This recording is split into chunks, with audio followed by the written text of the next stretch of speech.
My name is Aria Hayes, 17 years old when everything began. I found a riddle painted under my wallpaper that revealed the location of stolen artwork worth millions. If you'd told me that a year ago, I would have laughed and gone back to cramming for exams.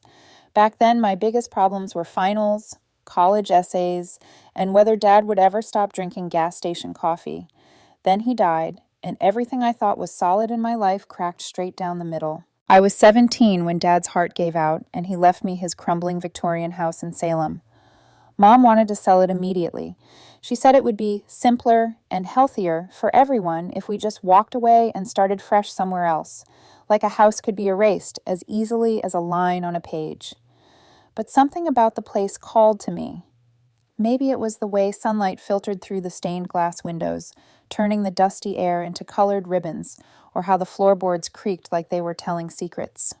Maybe it was just that it was the last thing Dad ever gave me that no one else could touch. Against everyone's advice, I moved in. The house was a disaster, the kind of place realtors describe as having good bones because saying borderline condemned would scare buyers away.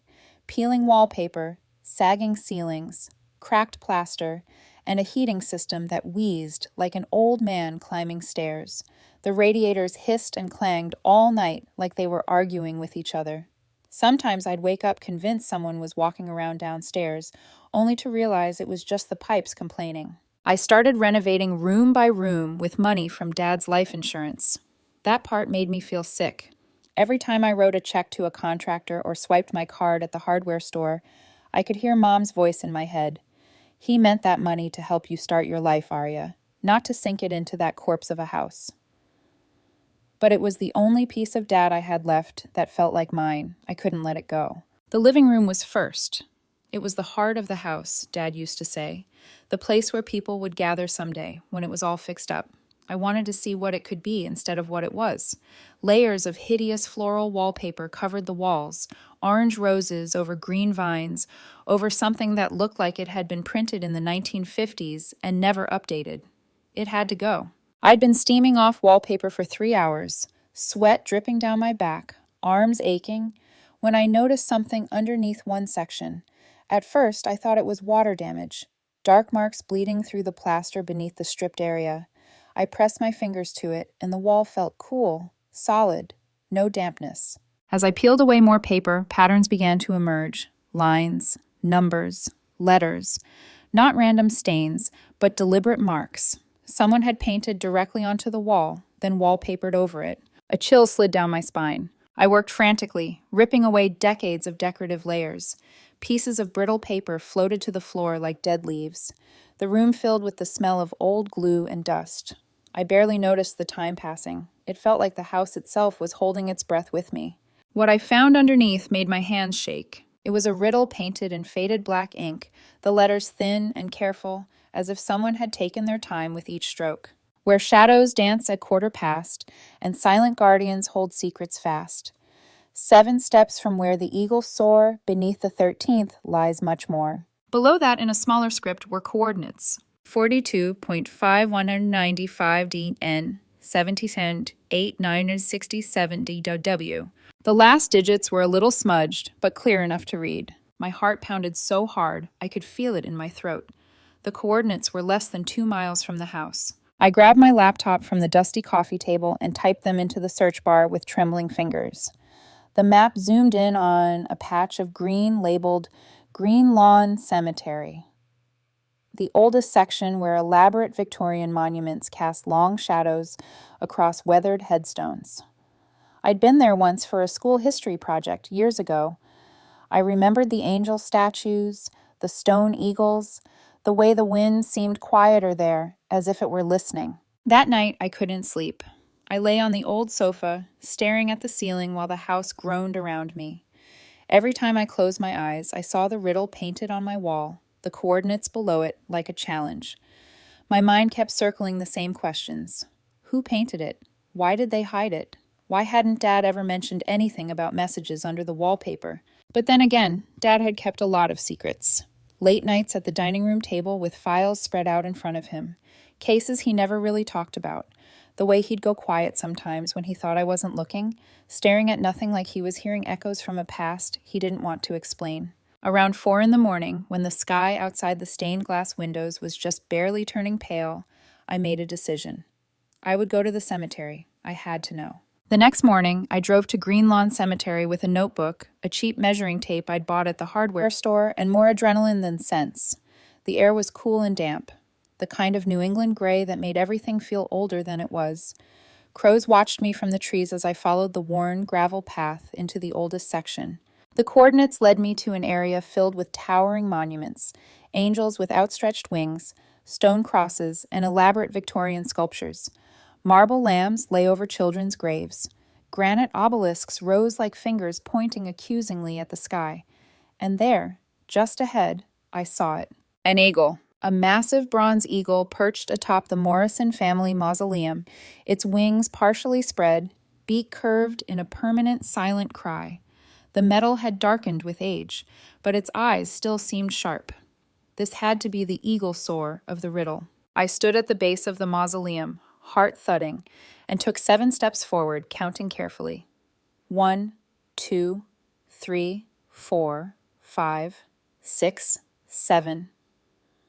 My boots stopped in front of a simple headstone, small and almost swallowed by the grass.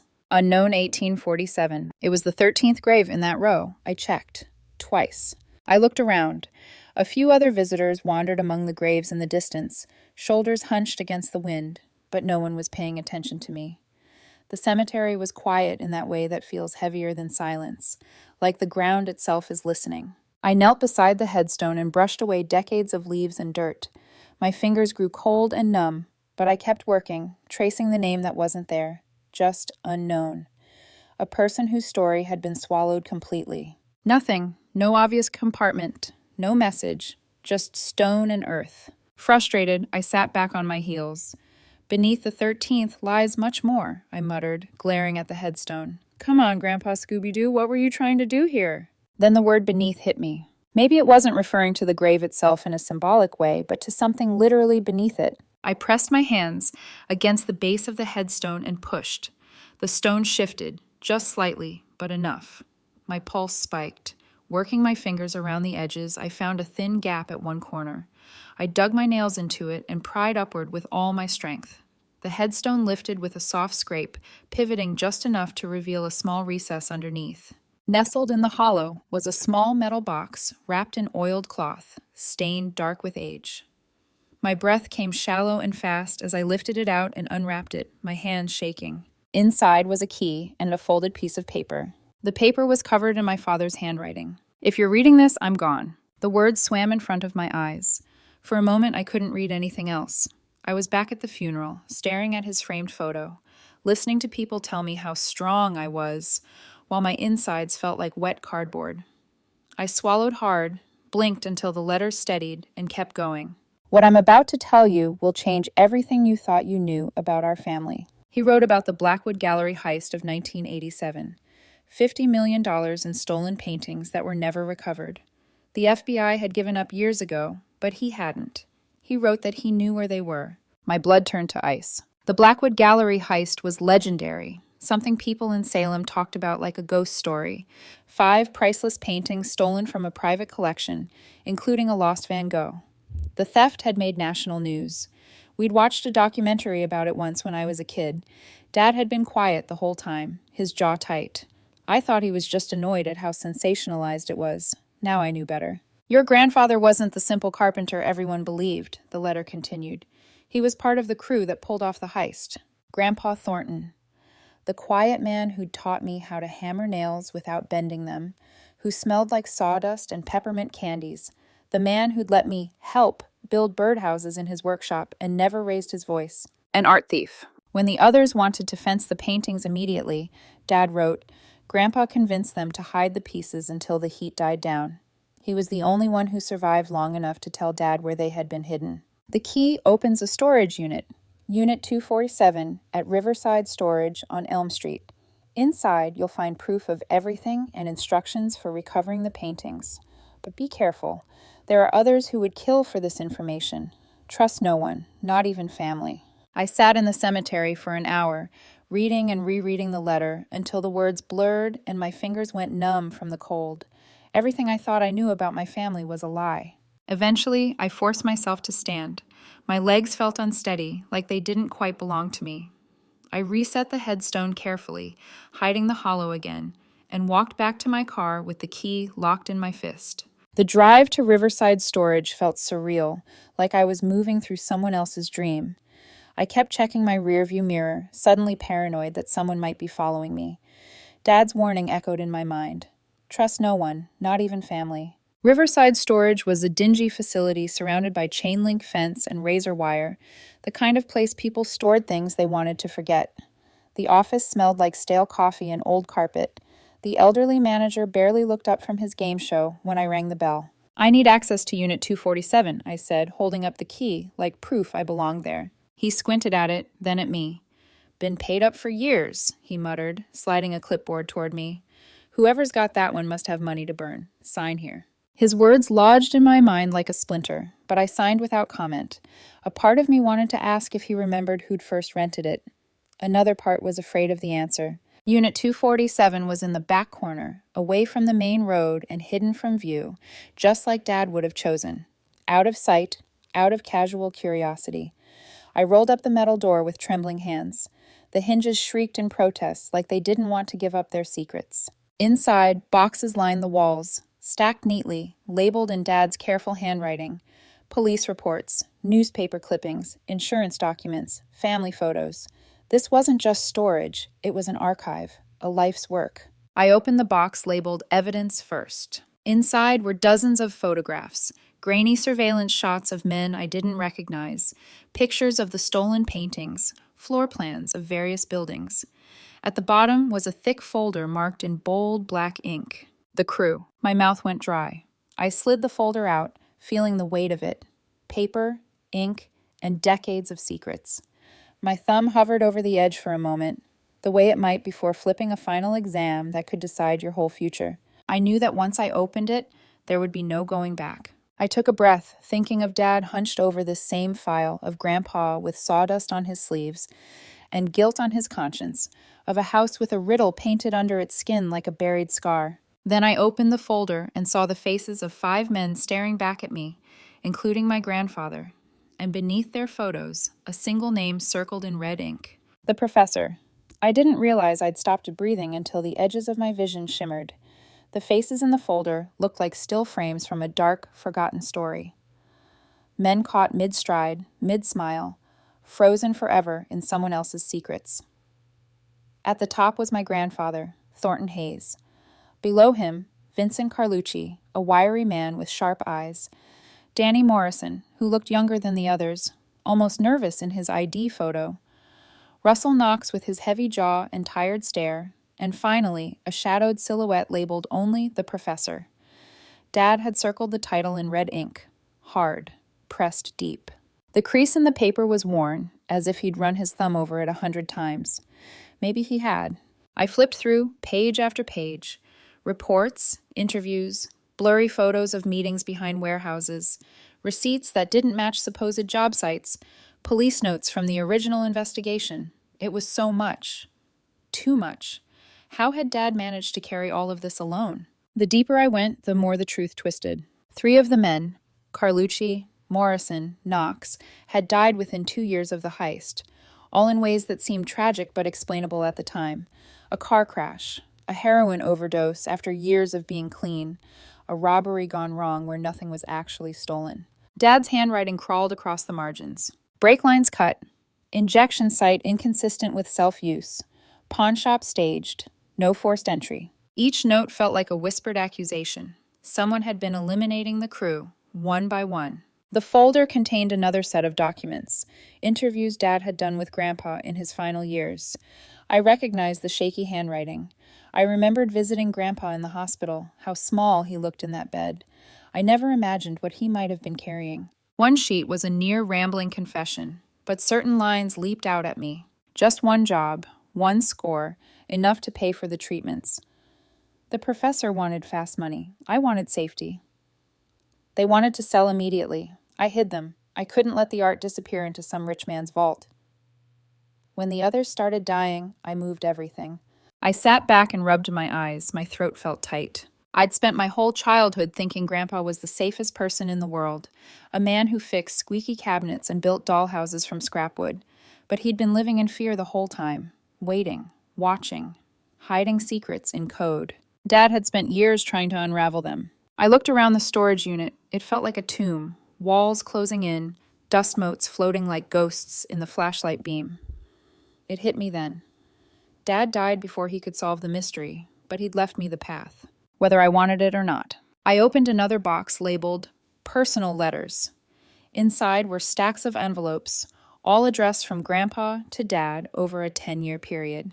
Birthday letters, holiday notes, updates about health and home repairs, ordinary on the surface. But Dad had highlighted certain words, underlined phrases, circled numbers. When I laid them out and wrote only the marked words in the order they appeared, they formed the message. Where the river bends, the old bridge remembers what the foundation stones have forgotten. A riddle inside a riddle. A message from a dying man to his son, knowing someone else might be listening. Knowing he had to hide the truth in plain sight. I pulled out Dad's notebook, pages and pages of attempts to decode the letters, hand-drawn maps with red X's and crossed-out theories, lists of bridges, topographical maps, circled coordinates. He had been so close. The realization settled like a weight on my shoulders. I was picking up where he left off. Not because I chose to, because someone had to. I went home and didn't sleep. Night stretched thin. The house creaked around me, as if shifting under the weight of all the truths it had held.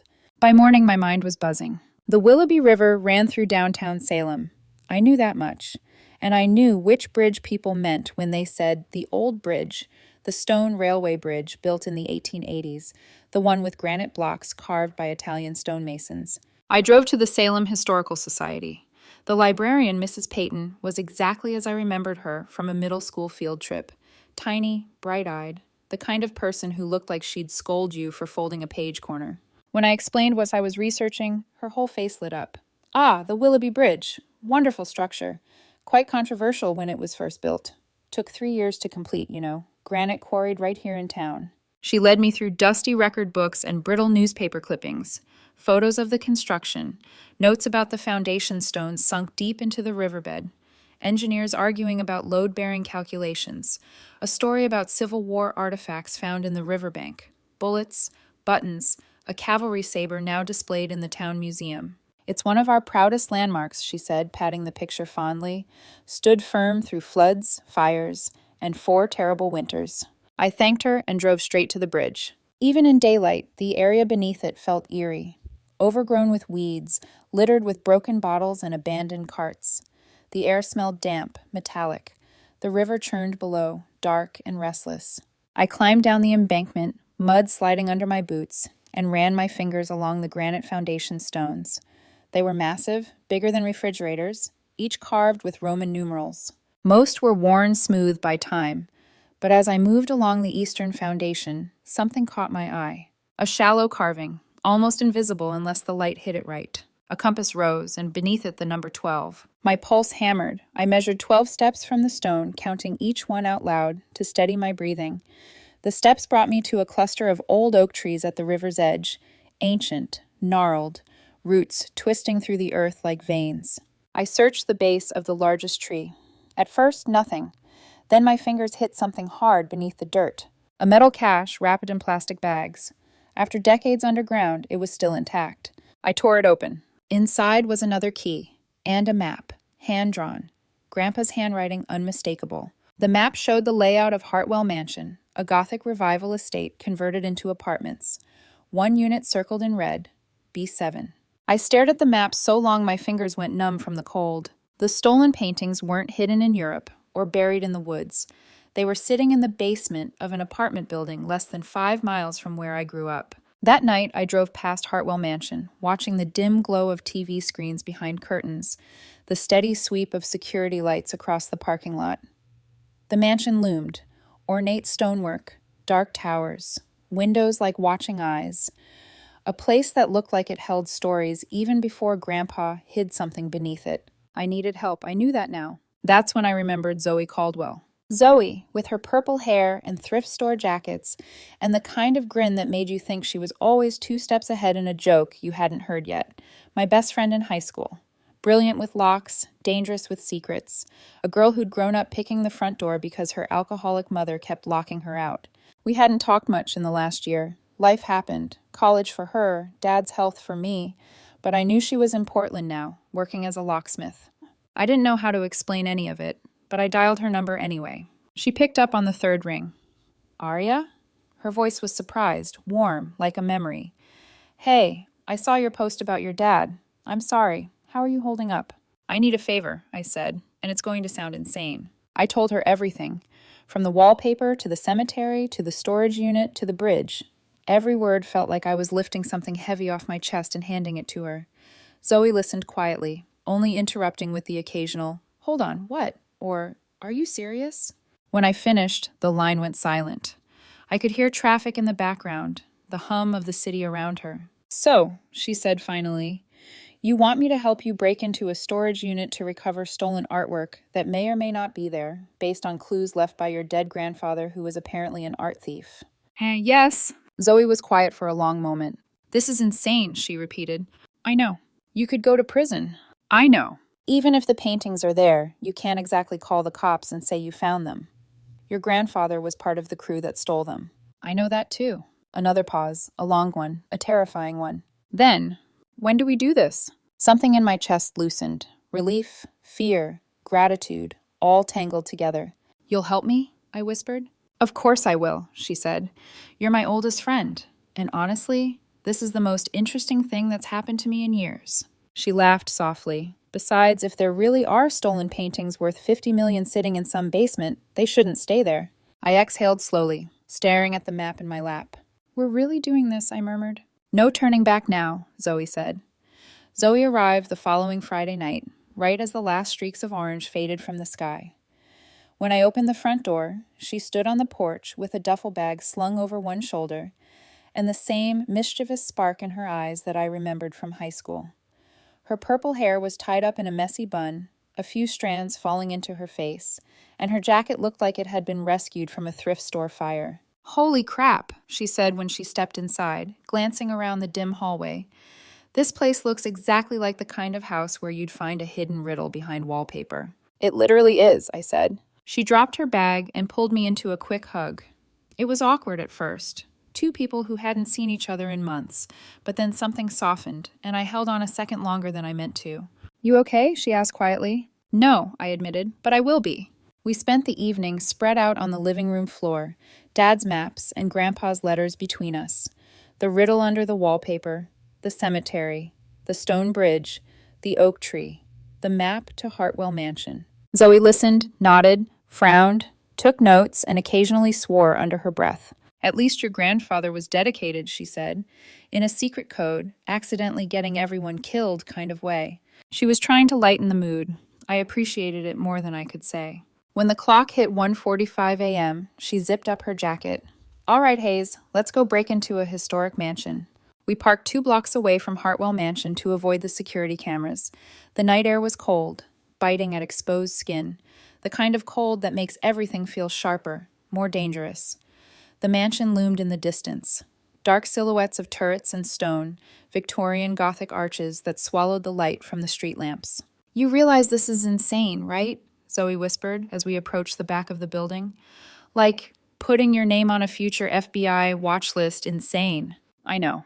"You realize we could go to prison." "I know." "And you still want to do this?" I didn't hesitate. "Yes." She studied my face in the dim light. "Okay, then we're doing it." Zoe crouched by the basement entrance, a metal door half hidden behind overgrown bushes and an overflowing dumpster.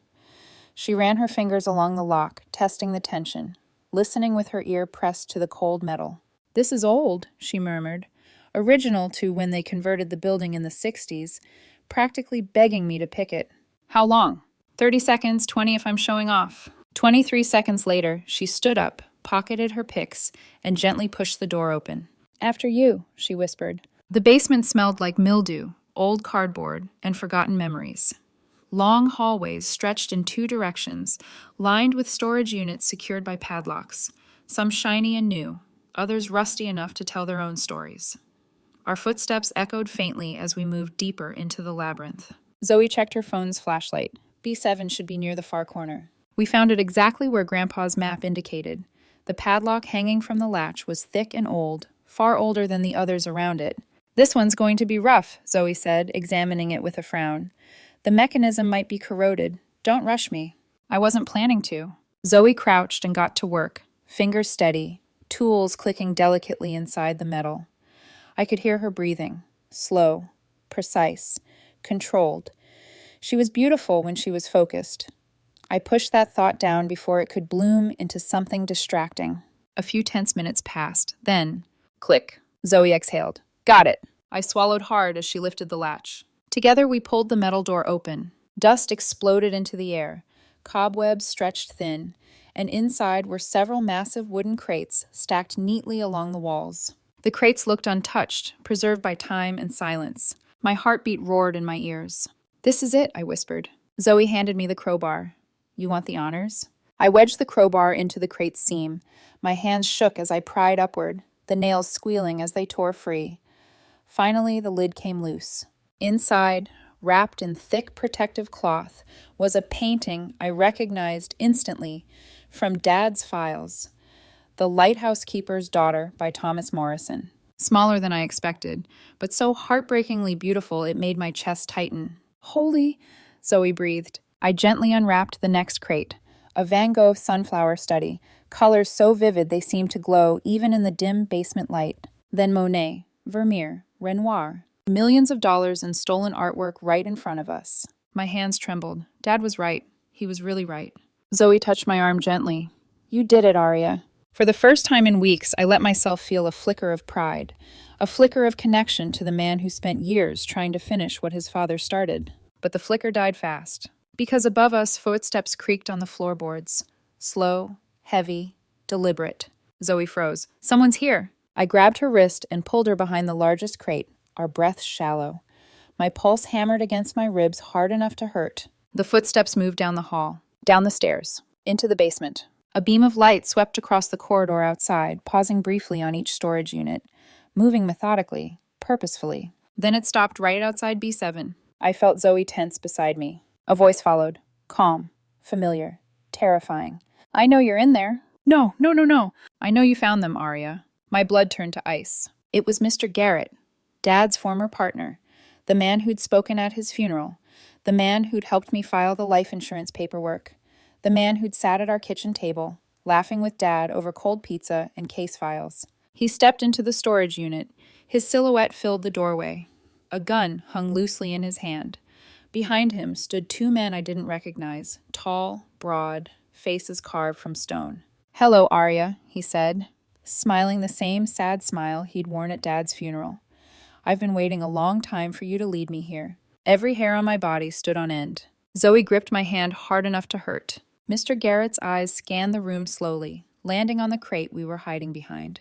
Then, softly, almost kindly, he said, "Come out, both of you, and no one gets hurt." He lifted the gun. His voice was calm, certain, a man who had already decided what the ending would be. I knew, with cold and absolute clarity, that he wasn't talking about us walking out alive. Zoe squeezed my hand. "We need to move," she whispered so quietly I barely heard her. But it was too late. We stood up slowly, face to face with the man who murdered my father. Mr. Garrett, Professor William Garrett, did not look like a killer. That was the first thing that struck me when Zoe and I rose from behind the crate, hands trembling in the flashlight's beam. He looked like the same man who used to bring Dad donuts on Friday mornings, the same man who helped me fix my bike when I was 9, the same man who hugged me at the funeral and told me Dad was one of the good ones. But the gun in his hand erased every memory I had of him. Behind him, the two men stayed silent, blocking the only exit. They wore cheap black jackets and hard expressions, like they'd done this before, too many times. Garrett motioned with the gun. "Step away from the crates." We obeyed. Zoe squeezed my hand before letting go, stepping slightly in front of me, like she could somehow shield me with her body. "You've made this much easier for me," Garrett continued.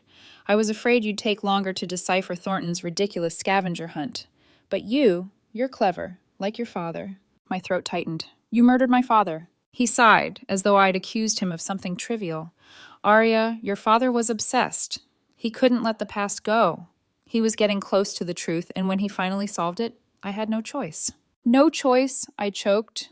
You killed 3 men before him. You killed your own crew. Garrett's eyes flicked with irritation. They were liabilities. They wanted to sell quickly. They wanted to run. They were sloppy. I needed partners with discipline. They weren't it. And Dad was just another liability? Your father was brilliant, Garrett said softly, but brilliance becomes dangerous when pointed in the wrong direction. My stomach twisted. He said it with affection, like he hoped I'd understand. You've been following me, I said, since the cemetery. He smiled. Of course. I've been following you since you found that letter. I was counting on your curiosity. Thornton hid the paintings, but he hid the map in a way that only someone with his blood might solve. The professor stepped forward. Now you're going to help me load the paintings into my van, he said pleasantly. And then, well, he didn't finish the sentence. He didn't need to. The men behind him were already unrolling plastic sheeting. They didn't plan to let us leave alive. Zoe shifted minutely beside me. I didn't look directly at her, but I felt her muscles tighten. Something in her stance changed, one hand drifting behind her toward the crate shelf. My breath caught. She was going to do something reckless. Garrett noticed the movement. Don't even think about... It happened too fast for him to react. Zoe grabbed a heavy metal paint can from the shelf and hurled it at Garrett's head. He ducked, barely, but the impact threw him off balance. The gun clattered across the concrete floor, skidding toward the back of the unit. Everything shattered into chaos. The 2 men lunged forward. Zoe threw herself at Garrett, tackling him before he could regain his footing. They crashed into another crate, sending dust and splinters into the air. I ran for the gun. One of Garrett's men caught my arm, yanking me back so hard I spun. I kicked wildly, landing a heel in his knee. He grunted, tightening his grip, but the second man reached for me too. A surge of panic shot through me. Dad's voice, memory, not sound, echoed in my head. If you're cornered, Arya, aim for the soft spots, knees, eyes, throat. I jammed my elbow backward into the second man's throat. He gagged, loosened his hold long enough for me to twist free and dive toward the gun. My fingers closed around the metal grip, cold, heavy, terrifying. Stop! My voice cracked through the air like a whip. Everyone froze. Garrett had Zoe pinned to the floor, one hand around her throat. She gasped, clawing at his wrist. The men straightened slowly, raising their hands slightly as if mocking me. I aimed the gun at Garrett first. Let her go. Garrett actually laughed. Arya, you won't shoot me. You think you're hard, but you're just a scared little girl with a gun she doesn't know how to fire. His thumb pressed harder against Zoe's windpipe. She choked, her face going red. Let her go. Or what? He taunted. You'll kill me? You don't have it in you. Your grandfather didn't. Your father didn't. You... I pulled the trigger. The gunshot exploded in the small space, deafening, ringing through my bones. Garrett screamed, his hand flying to his shoulder as blood spread across his shirt. He collapsed sideways, giving Zoe room to roll away, coughing violently. The 2 men stared at me in shock. Don't, I said, aiming the gun at them now. My hands shook uncontrollably, but my voice was steady, cold. Stay back. They hesitated, then raised their hands higher. Zoe crawled toward me, clutching her throat, pain etched across her face. Call 911, I told her, never taking my eyes off Garrett or the 2 men. Her voice rasped as she dialed, but she got the words out. Location, intruders, gunshot wound, need police and medics. The next 10 minutes felt like an hour. Garrett slumped against a crate, panting through clenched teeth, glaring at me with pure hatred. His men stood rigid, unsure if they should make a move. Zoe leaned against me, bruises forming on her neck, but alive. When the police arrived, the basement flooded with lights, shouting voices, officers swarming in. I put the gun down slowly, hands raised. Detective Rodriguez stepped forward, eyes wide when he saw the crates. Let me get this straight, he said later, outside the mansion, as technicians cataloged the scene. You found $50 million worth of stolen artwork because your wallpaper was hiding a treasure map? That's the short version, I said weakly. He stared at me like he wasn't sure whether to arrest me or shake my hand. Kid, in 20 years, I've never had a night like this. We gave statements until dawn, our throats raw, our nerves fried. By mid-morning, the FBI had arrived, Agent Morrison, calm and efficient, with sharp eyes that seemed to see everything at once. She listened to my story without interrupting, her expression unreadable. When I finished, she closed her notebook. "Your father did excellent investigative work," she said softly. "You should be proud." Something warm and painful cracked open inside me. The news hit the media within hours. Teen solves million-dollar art. Heist Blackwood paintings. Recovered. Murderous professor caught after decades on the run. I declined in most interviews. I didn't do any of this for attention. And the story wasn't about me. It was about Dad and Grandpa and everything they tried to fix before it was too late. The trial came 6 months later. Garrett, Professor William Garrett, pleaded not guilty at first, then changed his plea when confronted with mountains of evidence. The crates, the murder plans, the poisoning, the surveillance, the letters. He stared at me during sentencing. His voice was low, bitter, full of venom. "Your grandfather ruined everything," he said. "If he just told me where he moved the paintings, none of this would have been necessary. Your father would still be alive." The judge silenced him, but his words lingered like smoke. Garrett received life without parole. Justice, in the strictest sense. But not closure, not really. The Blackwood Foundation awarded me a reward, more than I could have imagined. I used part of it to finish renovating Dad's house. The rest went to creating a scholarship fund in his name for students studying criminal justice or art history. It felt right. It felt like something Dad would have wanted. Zoe moved back to Salem and opened her own locksmith business. We started dating, slowly at first, then all at once. She joked that she fell in love with me during our illegal adventure. But I think she'd always been there, waiting in the quiet spaces between crises. The house changed, too. The creaks felt friendly now, the light warmer. The riddle we found was framed in glass on the living room wall, a reminder that even the strangest paths can lead somewhere unexpected. I thought the story was over. I wanted it to be over. But a month ago, a letter arrived. No return name, just a prison address in Ohio. Inside was a single handwritten line. The Blackwood paintings were just the beginning. Look for the carpenter's mark, where the old oak remembers what the foundation forgot. V. Dad's folder said Vincent Carlucci died in 1989. But what if he didn't?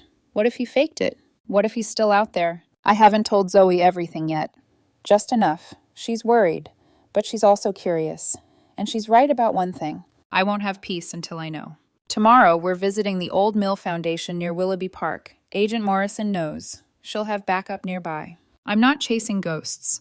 I'm finishing what Dad started, what Grandpa tried to hide. Family secrets bleed through, no matter how many layers you cover them with. And sometimes when you peel back the final layer, the truth is waiting.